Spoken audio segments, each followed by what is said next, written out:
ఓం శాంతి. ఈరోజు మురళి డేటు 19 మే 2026. బాబా చెప్తున్నారు, మధురమైన పిల్లల్లారా, ఆత్మాభిమానులుగా అవ్వండి. నడుస్తూ తిరుగుతూ లేస్తూ కూర్చుంటూ ఇదే అభ్యాసం చేస్తూ ఉన్నట్లయితే మీకు చాలా ఉన్నతి జరుగుతూ ఉంటుంది. ఈరోజు మురళిలోని ప్రశ్న: తండ్రి యథార్థమైన స్మృతి ఏ పిల్లల బుద్ధిలో ఉంటుంది? సమాధానము: ఏ పిల్లలైతే తండ్రిని యథార్థముగా తెలుసుకున్నారో వారి బుద్ధిలో ఉంటుంది. బిందువును ఎలా స్మృతి చెయ్యాలి అని కొందరు పిల్లలు అడుగుతూ ఉంటారు. భక్తి మార్గంలో అఖండ జ్యోతి అని అనుకుని స్మృతి చేస్తూ వచ్చారు.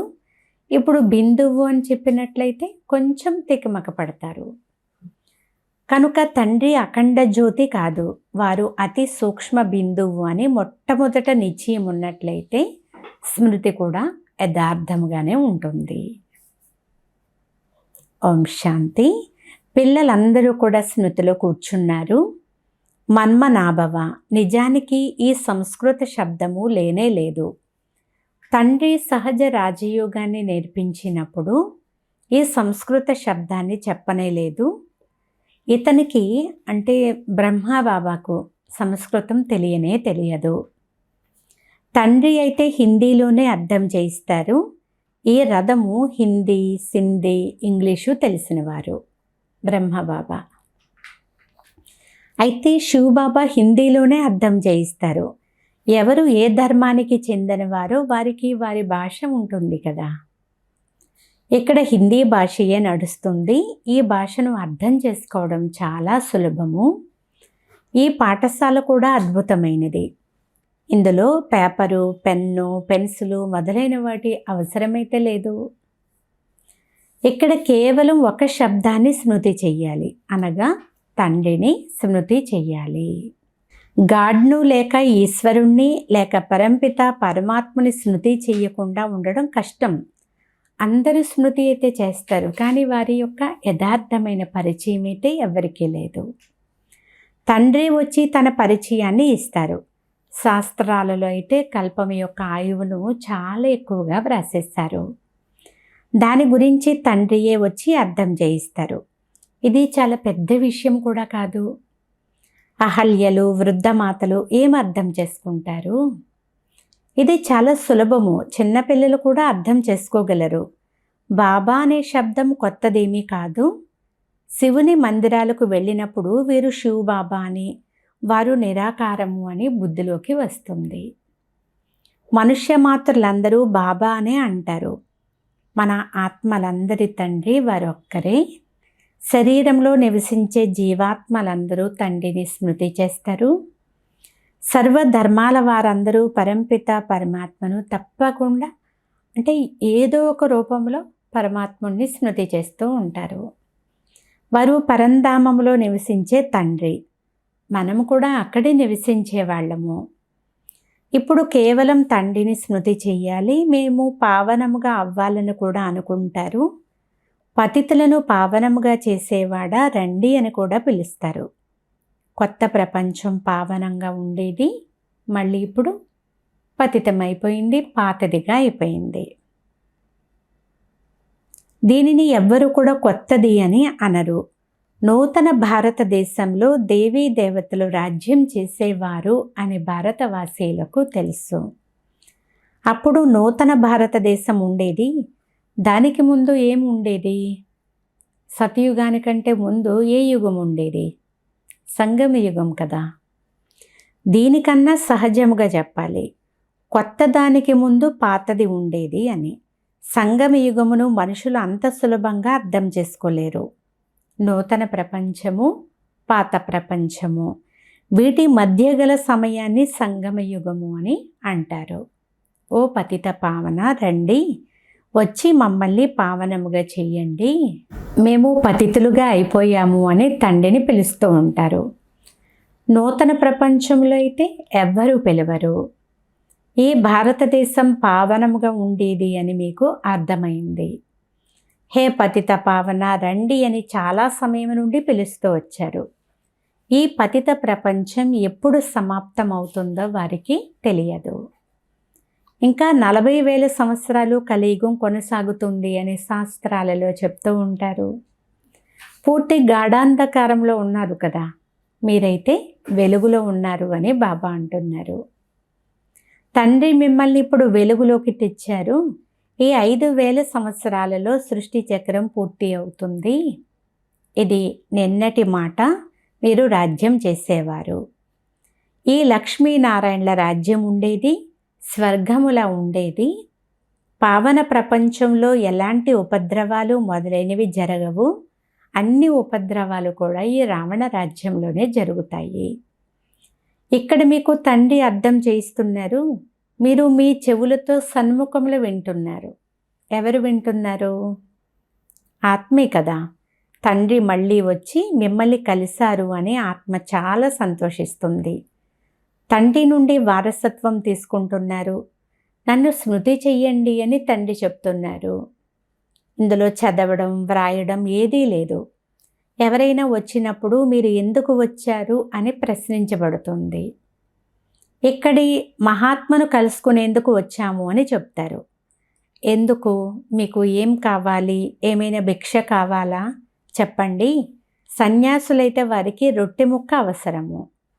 సన్యాసులు ఎవరి వద్దకైనా వెళ్ళినప్పుడు లేక మార్గంలో కలిసినప్పుడు వీరు పవిత్రమైన మనుషులు, వీరికి భోజనం పెట్టడం మంచిది అని ధార్మిక మనుషులు భావిస్తూ ఉంటారు.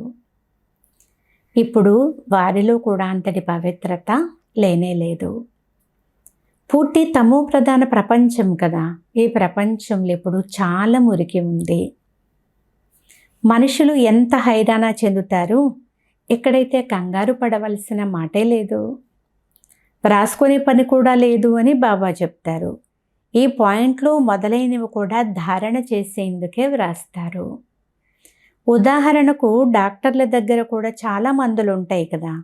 వారికి ఆ మందులన్నీ కూడా గుర్తుంటాయి, వాటి యొక్క పేర్లు, వాటి యొక్క ఉపయోగాలు. బారిస్టర్ల బుద్ధిలో ఎన్నో లా పాయింట్లు గుర్తుంటాయి. మీరు స్మృతి చేయాల్సింది ఒకే విషయము. అది కూడా చాలా సహజమైనది.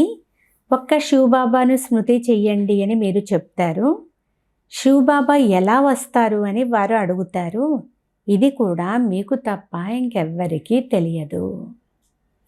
ఈశ్వరుడు ఎక్కడ ఉంటాడు అని అడిగితే వారు నామరూపాలకు అతీతమైన వారు అని ఒకవైపు చెప్తారు, మరొక వైపు భగవంతుడు సర్వవ్యాపి అని అనేస్తారు. ఈ రెండింటికి రాత్రికి పగలుకున్నంత వ్యత్యాసమైతే ఉంది కదా. నామరూపాలకు అతీతమైన వస్తువు ఇంకా మరొకటి లేనేలేదు. మరొక వైపు కుక్క, పిల్లి అన్నింటిలో కూడా పరమాత్మ ఉన్నారు అని అనేస్తారు. రెండూ పరస్పరంలో వ్యతిరేక విషయాలు కదా. కనుక తండ్రి తన పరిచయాన్ని ఇచ్చి, తండ్రినైనా నన్ను స్మృతి చెయ్యండి అని చెప్తున్నారు. సహజ రాజయోగము అనే గాయనం కూడా ఉంది. ఇప్పుడు యోగము అనే శబ్దాన్ని తీసేయండి, కేవలం స్మృతి అనే శబ్దాన్ని వాడండి అని బాబా అంటున్నారు. చిన్న పిల్లలు తల్లిదండ్రులను చూసిన వెంటనే కౌగలించుకుంటారు. వీరు మా తల్లిదండ్రులా కాదా అనే విషయాన్ని ఆలోచిస్తారా? ఇందులో ఆలోచించే విషయం ఏదీ లేదు. మీరు కూడా కేవలం శివబాబాను ప్రేమగా స్మృతి చేయాలి. భక్తి మార్గంలో కూడా మీరు శివునికి పుష్పాలను సమర్పిస్తూ వచ్చారు. సోమనాథుని యొక్క మందిరము ఎంత వైభవంగా కట్టబడింది. తర్వాత మహమ్మద్ గజనీ వచ్చి లూటీ చేసేసాడు. సోమనాథ మందిరము భారతదేశంలో ప్రసిద్ధమైనది. మొట్టమొదట శివుని పూజ జరగాలి.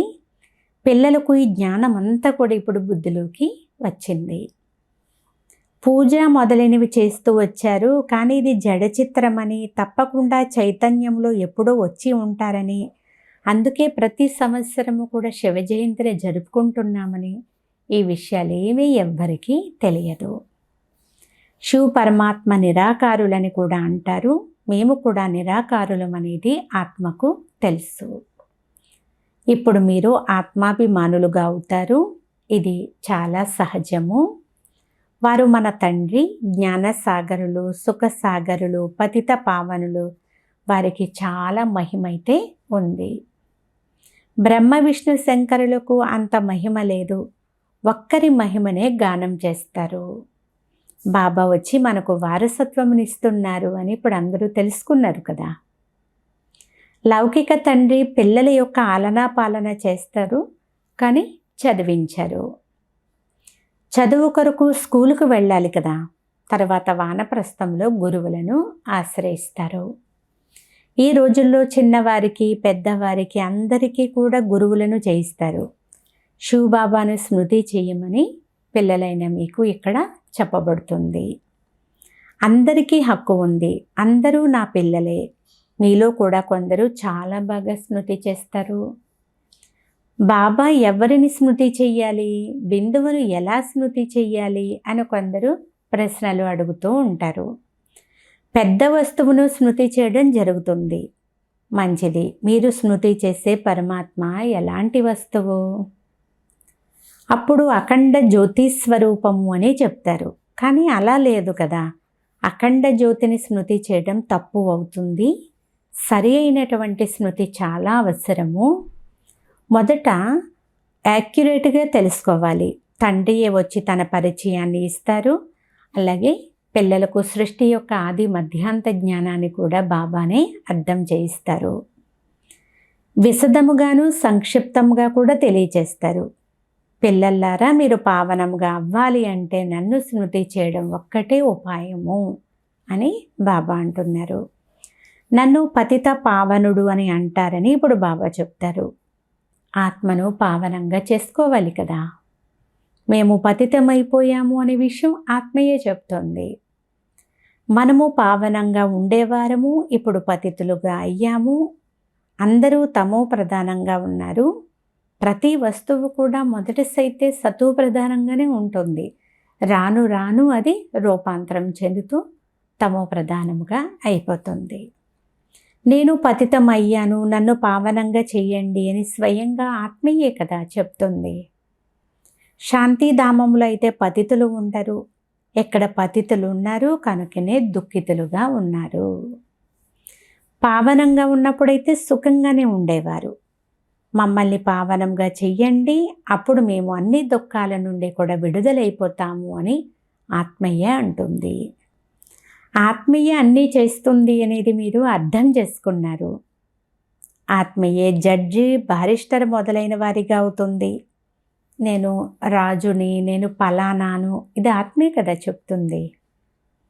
ఇప్పుడు ఈ శరీరాన్ని వదిలి మరొకటి తీసుకోవాలి. దీనినే ఆత్మాభిమాని స్థితి అని అంటారు. దేహములో ఉంటూ కూడా ఆత్మాభిమానిగా అవ్వాలి. రావణ రాజ్యంలో దేహాభిమానులు ఉంటారు. ఇప్పుడే తండ్రి ఆత్మాభిమానులుగా తయారు చేస్తారు. ఈ సమయంలో ఆత్మ పతితమైపోయి దుఃఖములో ఉన్న కారణంగా ఓ బాబా మీరు రండి అని పిలుస్తుంది. డ్రామా ప్లాన్ అనుసారముగా పతితుల నుండి పావనముగా, పావనము నుండి పతితముగా తయారవుతూ వచ్చామనేది తెలుసుకున్నారు. ఈ చక్రం అయితే తిరుగుతూనే ఉంటుంది. మరి మన 84 జన్మలు ఎలా జరిగాయని ఇప్పుడు మీ బుద్ధిలో కూర్చుంది. ఈ విషయాన్ని అసలు ఎప్పుడు కూడా మర్చిపోకూడదు. లేస్తూ, కూర్చుంటూ, నడుస్తూ, తిరుగుతూ కూడా స్వదర్శన చక్రధారులుగా అయి ఉండండి. బుద్ధిలో మనకి పూర్తి జ్ఞానమంతా ఉంది. అనంతమైన తండ్రి నుండి అనంతమైన ఆస్తిని తీసుకుంటున్నాము. మీరు ఒక్క తండ్రిని మాత్రమే స్మృతి చెయ్యాలి అని బాబా పిల్లలకు అర్థం చేయిస్తున్నారు.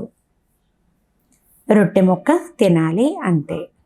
తండ్రిని స్మృతి చెయ్యాలి, రొట్టె ముక్క తినాలి అంతే. పిల్లల్లారా, పొట్ట కొరకు కేవలం రొట్టె ముక్క తినాలి అని బాబా మధురాతి మధురమైన అపురూపమైన పిల్లలకు క్షణక్షణము తెలియజేస్తారు. పొట్ట ఎక్కువగా తినదు కదా, ఒక పావు పిండి అంత తింటుంది అంతే. రొట్టె పప్పు చాలు కదా. 10 రూపాయలలో కూడా మనుషులు కడుపు నింపుకుంటారు. 10,000 రూపాయల్లో కూడా కడుపు నింపుకుంటారు. పేదవారు ఏం తింటారు? అయినప్పటికీ వారు ఆరోగ్యంగా దృఢంగా ఉంటారు. అనేక రకాలైన పదార్థాలను మనుషులు తింటే ఇంకా అనారోగ్యం పాలవుతారు. ఒకే రకమైన భోజనాన్ని చేసినట్లయితే జబ్బు పడరు అని డాక్టర్లు కూడా చెప్తూ ఉంటారు. బాబా కూడా చెప్తారు, రొట్టె ముక్క తినండి, ఏం లభిస్తుందో దానితో అంత మాత్రం సంతోషంగా ఉండండి. రొట్టె, పప్పు లాంటి పదార్థం వేరేది ఏదీ లేదు. ఎక్కువ లోభాన్ని కూడా ఉంచుకోకండి. అది తినాలి, ఇది తినాలి, అది కావాలనే లోభం కూడా పెట్టుకోకండి. సన్యాసులు ఏం చేస్తారు? ఇంటిని వదిలి అడవుల్లోకి వెళ్ళిపోతారు. తత్వాన్ని పరమాత్మగా భావించి స్మృతి చేస్తారు. బ్రహ్మంలో లీనమవుతాము అని భావిస్తారు. కానీ అలాగా జరగదు. ఆత్మేమో అమరమైనది, లీనమయ్యే మాటే లేదు. కానీ ఆత్మ పవిత్రముగా అపవిత్రముగా అవుతుంది. మీకు ఎంత మంచి జ్ఞానం లభించింది. మీరే ప్రాలబ్ధాన్ని అనుభవిస్తారు. తర్వాత ఈ జ్ఞానాన్ని మర్చిపోతారు. మళ్ళీ మెట్లు దిగాల్సి ఉంటుంది. మనము 84 జన్మలు ఎలా అనుభవిస్తామో ఇప్పుడు మీ బుద్ధిలో పూర్తి జ్ఞానం అంతా ఉంది. ఈ పాత్ర ఎప్పుడూ ఎవ్వరిది ఆగిపోదు.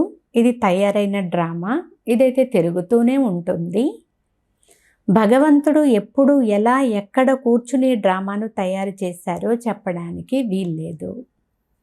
ఇది నడుస్తూనే వస్తుంది. విశ్వ చరిత్ర భూగోళము పునరావృతం అవుతూనే ఉంటుంది. ఈ విషయాలను ఎవ్వరూ అర్థం చేసుకోరు. డ్రామా ప్లాన్ అనుసారంగా మనం వచ్చామనేది మీకు తెలుసు. ఇప్పుడు మళ్ళీ డ్రామానుసారము రాజ్యం తీసుకుంటున్నాము. ఈ విషయాలు వేరెవ్వరూ కూడా అర్థం చేసుకోలేరు. డ్రామా సర్వశక్తివంతమైనదా లేక ఈశ్వరుడు సర్వశక్తివంతుడా అని ప్రశ్న వేయబడుతుంది. అప్పుడు ఈశ్వరుడు సర్వశక్తివంతుడు అని చెప్తారు. వారు ఏమైనా చేయగలరు అని భావిస్తారు. కానీ బాబా అంటున్నారు, నేను కూడా డ్రామా బంధనంలో బంధింపబడి ఉన్నాను. పతితులను పావనంగా చేసేందుకు నేను రావాల్సి ఉంటుంది. మీరు సత్యయుగములో సుఖంగా ఉంటారు. నేను కూడా పరంధామములోకి వెళ్ళి విశ్రాంతి తీసుకుంటాను. మీరు తల విరబోసుకుని కూర్చుని సింహాసనం పైన సవారీ చేస్తారు అని బాబా అంటున్నారు. క్షణక్షణము ఏదైతే నడుస్తుందో అది డ్రామా నిర్ణయము అనేది తెలుసు కదా. పిల్లలైన మీకు ఇంత మంచి జ్ఞానం ఉంది. ఇప్పుడు కేవలం తండ్రిని వారసత్వాన్ని స్మృతి చేయండి చాలు. పేపరు పెన్ను మొదలైన వాటి అవసరం కూడా లేనే లేదు. బ్రహ్మాబాబా కూడా చదువుతారు. ఇతడు అవేవీ ఉంచుకోడు. కేవలం బాబాను స్మృతి చెయ్యండి చాలు, వారసత్వం లభించేస్తుంది. ఎంత సులభము. స్మృతి ద్వారా మీరు సదా ఆరోగ్యవంతులుగా అవుతారు. ఇది ధారణ చేయాల్సినటువంటి విషయము. వ్రాయడం వల్ల ఏమి లాభం ఉంది? కానీ పిల్లలు మర్చిపోతూ ఉంటారు కాబట్టి మాటి మాటికి పేజీని తిరగేస్తూ ఉండాలి, చదువుతూ ఉండాలి. దీనికోసమే బాబా నోట్ చేసుకోండి అని చెప్తూ ఉంటారు. వ్రాసిన తర్వాత ఆ డైరీని ఎక్కడైనా దాచిపెట్టారు అనుకోండి, లాభం ఏముంది? మధ్య మధ్యలో తీసి చూస్తూ ఉండాలి, దానిని మననం చేస్తూ ఉండాలి, ధారణ చేస్తూ ఉండాలి. అప్పుడే కదా వ్రాసింది సఫలమవుతుంది, జీవితం సార్థకమవుతుంది. బాబా అంటున్నారు ఇదంతా వినాశనం అయిపోతుంది. కానీ కొందరు జ్ఞాపకం ఉంచుకునేందుకు వ్రాస్తారు. ఇలా ఏ విషయమైనా గుర్తుంచుకోవాలనుకుంటే కొంతమంది ముడి వేసుకుంటారు కదా. అలా మీరు కూడా శివబాబాను వారసత్వాన్ని స్మృతి చెయ్యాలి అని ముడి వేసుకోండి. యోగము అనగా స్మృతి. ఇది చాలా సులభము. బాబా స్మృతి ఉండదు. యోగంలో ఎలా కూర్చోవాలి అని అడుగుతారు. అరే, లౌకిక తండ్రి యొక్క స్మృతి లేస్తూ కూర్చుంటూ నడుస్తూ తిరుగుతూ సహజంగానే బుద్ధిలో ఉంటుంది కదా. మీరు కూడా కేవలం స్మృతి చేయండి చాలు, నావ తీవ్రానికి చేరుకుంటుంది. అచ్చా, మధురాతి మధురమైన అపరూపమైన పిల్లలకు మాతాపిత బాప్దాదాల ప్రియ స్మృతులు మరియు గుడ్ మార్నింగ్. ఆత్మిక పిల్లలకు ఆత్మిక తండ్రి నమస్తే. ఆత్మీయ తండ్రికి ఆత్మీయ పిల్లల యొక్క ప్రియ స్మృతులు గుడ్ మార్నింగ్. నమస్తే నమస్తే నమస్తే. ఈరోజు మురళిలోని ధారణ పాయింట్స్. దీనిలో ఫస్ట్ది, స్వదర్శన చక్రధారులుగా అయి 84 జన్మల చక్రాన్ని బుద్ధిలో తిప్పుతూనే ఉండాలి. అనంతమైన తండ్రిని స్మృతి చేసి అనంతమైన వారసత్వాన్ని తీసుకోవాలి.